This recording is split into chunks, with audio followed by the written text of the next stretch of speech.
Hello, this is Stéphane from Clinique Physio Guindon in Dorval, and today I'd like to show you a quadrant exercise in order to have a better range of motion in your shoulder following capsulitis, for example, rotator cuff tear, tendinitis, bursitis. So this exercise is fantastic for rib mobility, for shoulder mobility. I'd like to introduce one of our osteopaths here. His name is Warwick Long. Hello, Warwick. Hi, everybody. Thanks for demo this exercise. So Warwick is lying on his side.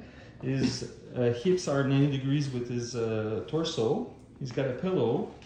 So what he's going to do with his left hand, he's going to drag his fingertip or nails above his head like this, and he tries to go all the way to the back and all the way towards keep going, keep going, keep going, keep going. That's it.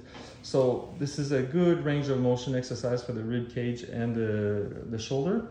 So typically what we see in clinic is that the movement might stick at like the top like this. So what you want to do is you want to do some flossing. So you want to go back and forth like this and work into the movement. It should not be painful. 3 out of 10 at the most.